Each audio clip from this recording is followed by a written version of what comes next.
خواتین و حضرات، السلام علیکم۔ آج میں اپنی تیسری نشست میں جو میں نے شروع کی تھی فطرت اور انسان کے حوالے سے، اس حوالے سے گزشتہ جو گفتگو تھی میری دوسری، اس پہ میں نے آخر میں یہ کہا تھا کہ انسان اپنی سائنسی سوچ کے بنیاد پر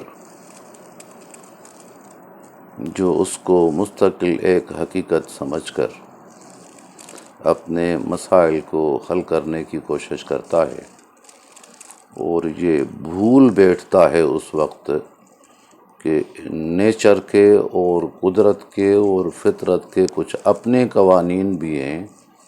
کہ جس میں اگر انسان اپنی سائنسی ترقی کی بنیاد پر کچھ ایسی چیزیں کرے گا جو فطرت کے قوانین سے وہ ٹکرائیں گی، تو پھر وہ انسانی معاشرے میں بڑی تباہی کا سبب بن سکتی ہیں، بلکہ گلوبلی پوری کائنات کے تباہی کا سبب بن سکتی ہیں۔ اس حوالے سے مجھے ایک دنیا کے مشہور سائنسدان جو فلکیات کے مشہور عالم تھے، سر جیمز جینز کا ایک حوالہ آپ سے شیئر کرنا یاد آ رہا ہے، جو علامہ مشرقی جو کیمبرج یونیورسٹی کے اسٹوڈنٹ تھے، سر جیمز جینز کے شاگرد تھے۔ انہوں نے لکھا ہے کہ میں ایک مرتبہ لندن گیا اور لندن میں کیا دیکھتا ہوں کہ برسات پڑ رہی ہے، اور سر جیمز جینز جو ہیں وہ برسات میں ایک بازو میں بائبل پکڑا ہوا ہے، دوسرے ہاتھ بغل میں جو ہے وہ چھتری پکڑی ہوئی ہے، اور دوڑے دوڑے گرجا جا رہے ہیں۔ تو میں پریشان ہو گیا، میں نے سوچا کہ برسات پڑ رہی ہے تو چھتری تو سر پہ ہونی چاہیے تھی، تو چھتری انہوں نے کیوں دبائی ہے، اتنے کیوں بدحواس ہیں؟ تو میں ان کے پاس گیا اور کہا کہ سر یہ کیا؟ تو بڑے پشیمان ہوئے، اور اس وقت ایک دم سے انہوں نے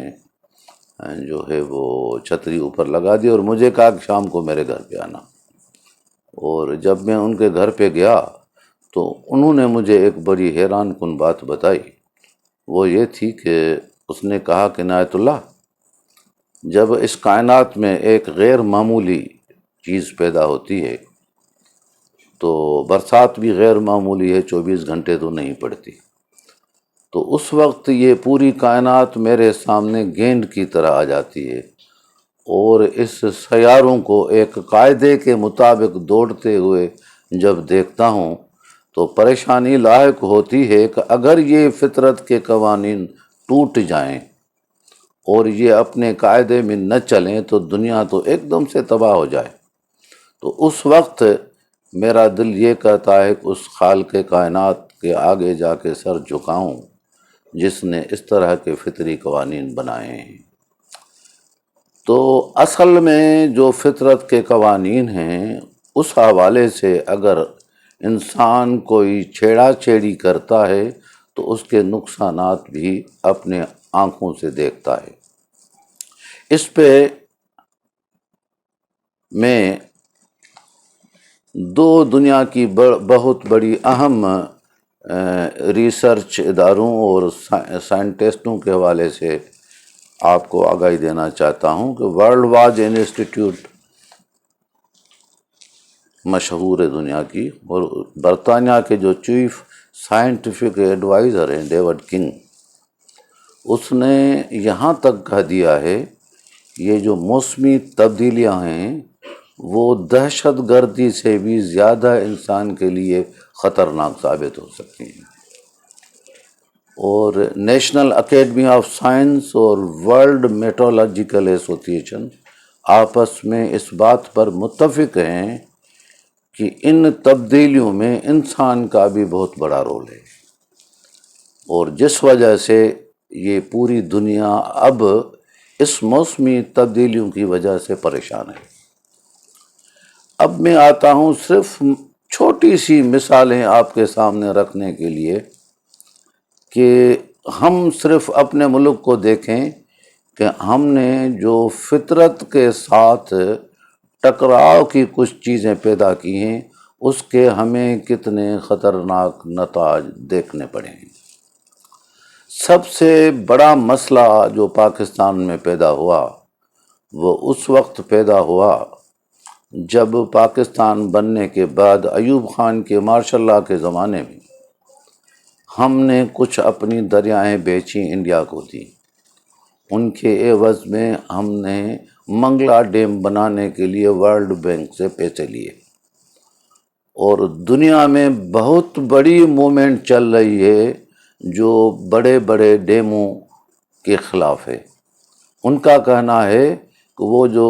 زمین کا ایکو سسٹم ہے اس کو یہ بڑے بڑے ڈیم تباہ کرتے ہیں، جس سے بڑا خطرہ ہوتا ہے زلزلے آنے کا۔ تو ہم نے 1960 میں یہاں پر یہ بنیاد ڈالی۔ اس کے بعد پھر ہم نے تربیلا ڈیم بنایا۔ اس سے جو سماجی اور پولیٹیکل مسائل پیدا ہوئے وہ تو اپنی جگہ پہ، مگر وہ جو ہم نے زلزلے دیکھے وہ زلزلے ہمارے سامنے گواہ ہیں کہ ان زلزلوں کی ایک بنیاد وہ ڈیمز کا بننا بھی اپنی جگہ پہ ہے۔ تو اس طرح سے جو پانی کے بہاؤ کو ہم نے روکا،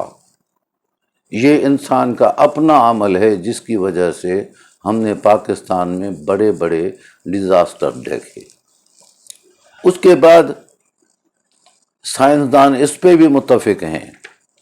کہ آپ اگر درخت کاٹیں گے اور جنگلات کو کاٹیں گے تو آپ کی موسمیات خراب ہوگی، اور اس سے آپ کو بہت بڑے نقصانات ہو سکتے ہیں۔ آپ کی موسم چینج ہو جائے گی۔ آپ صرف یہ دیکھیں کہ ہماری ان حرکتوں کی وجہ سے جو صرف کراچی کی موسم ہے اس کو دیکھیں کہ 60-65 میں کیا کراچی تھی اور اب کیا کراچی ہے، جہاں پر سردی کا نام تک نہیں ہوتا۔ لوگ تو کہتے ہیں کہ یہاں صرف گرمی کم ہوتی ہے، سردی تو ہوتی نہیں ہے۔ تو یہ صرف ہمارا ان نیچرل حرکتیں کرنے کی وجہ سے یہ ساری چیزیں جو ہیں وہ ہمارے ہاں پیدا ہوئی ہیں۔ آپ اس میں یہ دیکھیں کہ ہم نے کیا کیا۔ ہم نے سندھ میں MRD موومنٹ بننے کے بعد ڈاکو پیدا کیے، اور ان ڈاکوؤں کے بہانے جو بھی دریائے سندھ کے ساتھ جنگلات تھے جو بہت بڑا رول ادا کرتے تھے، جس پہ دنیا اب متفق ہے کہ جنگل جو ہے وہ خدا کی بڑی نعمت ہے، اس کو ہم نے کاٹ دیا، اور کاٹ کے ان زمینوں کا جو حشر کیا وہ ایک الگ سے بحث ہے۔ اب اس کے کٹنے کے بعد جو ایک ایکو سسٹم دریا کا خراب ہوا ہے، اس کی وجہ سے کبھی کبھی ہمیں وہ دیکھنا نصیب پڑتی ہیں، بڑے بڑے سیلاب دیکھنا نصیب پڑتے ہیں کہ کتنے سیلاب آ رہے ہیں۔ 2010 میں سندھ میں کتنا بڑا سیلاب آیا تھا، جس میں پوری سندھ تقریباً ڈوب رہی تھی۔ یہ صرف جو ہم نے غیر فطری عمل کیا اور جنگلات کاٹے۔ دوسرا جو ابھی ہم نے دیکھا اس موسم میں، جو کراچی میں جو کچھ بھی ہوا، کراچی میں بھی صرف اس وجہ سے ہوا کہ ہم نے اپنی اس ماحولیاتی سسٹم کو تباہ کیا ہوا ہے۔ میں ان کی بڑی وجوہات یہ بتاتا ہوں کہ دنیا کے بڑے بڑے سائنٹسٹ اس بات پہ متفق ہیں، میں مذہب کو اس میں نہیں شامل کرتا کہ مذہب نے کیا منع کیا ہے کہ بڑے بڑے شہر مت بنائیں، وہ جلدی تباہ ہو جاتے ہیں۔ اب دنیا کے بڑے بڑے سائنسدان جن کا میں نے اوپر ذکر بھی کیا، وہ اس پہ متفق ہیں کہ بڑی بڑی عمارتیں، آبادی کا بڑھنا، جنگلوں کا کاٹنا، اور جو پانی کا قدرتی بہاؤ ہے اس کو روکنا تباہی کا سبب بنتا ہے۔ تو ہم نے ابھی اسی کا یہ نتیجہ دیکھا کہ جس طرح سے کراچی ڈوبی۔ کراچی بیسیکلی سندھ کے کوہستان کا حصہ ہے، اور کوہستان کے پانی کا جو بہاؤ ہے وہ سمندر کی طرف ہے۔ اب ہم نے اس پہ جو بہاؤ کے راستے تھے، جو ندی نالے تھے، ہم نے ان پہ قبضے کر کے گھر بنا لیے، تو قدرتی بہاؤ میں جو رکاوٹ ہوئی اس کی وجہ سے پوری کراچی ڈوب گئی۔ اور میں سمجھتا ہوں کہ اس کے نتائج مزید، جب یہ بحریہ ٹاؤن بنے گی اور ڈی ایچ اے سٹی بنے گی، یہ سارے وہ بہاؤ کے راستے ہیں جو کوہستانی علاقے سے بارشوں کا پانی کراچی کے نچلے حصوں کی طرف آتا ہے، تو وہ کیا حشر کریں گے، یہ مستقبل میں ہمارے بچے اس کو دیکھیں گے۔ اور تیسری چیز جو ہم کرنے جا رہے ہیں ابھی، جو انتہائی تباہی کا سبب بن سکتی ہے خاص طور پہ کراچی کے لیے، وہ یہ ہے کہ ہم جو کراچی کے نیچرل یا پوری سندھ کے سمندری علاقوں کے نیچرل جو جزیرے ہیں، جس کا اور تو چھوڑیں، جو اقتصادی اور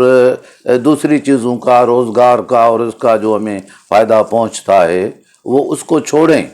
مگر جو ماحولیات خراب ہوگی، جس کو ہم زبردستی قبضہ کر کے جس پہ شہر بنانا چاہتے ہیں، آپ کے سامنے آپ مالدیپ کی ہسٹری پڑھیں۔ اب دنیا کہتی ہے کہ مالدیپ کے جو جزائر انہوں نے تفریح کے لیے بنائے ہیں، وہ تو چھوڑیں، مگر مالدیپ کا بھی 1925 تک ڈوبنے کا خطرہ ہے۔ تو اس میں آپ اندازہ کریں کہ ان میں ترقی کے نام پہ ہم چند دن کے لیے پیسہ جو کمانا چاہتے ہیں، وہ پیسہ بھی کس کے لیے کمانا چاہتے ہیں، وہ سب کو پتہ ہے کہ عوام کا کوئی فائدہ یہاں پر ان چیزوں کا کوئی نہیں ہوتا، عوام کو کچھ فائدہ نہیں پہنچا۔ ہمارے پاکستان کی پوری تاریخ اس پہ گواہ ہے کہ ترقی کے نام پہ عوام کے پیسے کو لوٹا گیا ہے، اور سب نے لوٹا ہے۔ پاکستان میں جو بھی ادارے ہیں وہ سب اس لوٹ مار میں شامل ہیں۔ جتنے زیادہ طاقتور ہیں وہ زیادہ کماتے ہیں، جو کمزور ہیں وہ کم کماتے ہیں۔ تو یہ ترقی کے نام پہ ہم جو فطرت کے ساتھ ایک ٹکراؤ لے کے آئے ہیں، مجھے مستقبل میں کراچی ڈوبتے ہوئے نظر آتی ہے، جس کا اثر ڈائریکٹ پاکستان کی اقتصادیات پہ تو پڑے گا ہی پڑے گا، مگر سندھ کے اوپر اس کا بہت بڑا اثر پڑے گا، کیونکہ سندھ کے لیے کراچی جو ہے وہ ایک سر کی حیثیت رکھتی ہے، اور انسان کا بدن بغیر سر کے کچھ نہیں ہوتا۔ تو یہ چند مثالیں تھیں جو میں نے اپنے موضوع کے حساب سے آپ کے سامنے رکھیں۔ مزید اس پہ بات چوتھی قسط میں ہم انشاءاللہ کریں گے۔ اللہ حافظ، السلام علیکم، خدا حافظ۔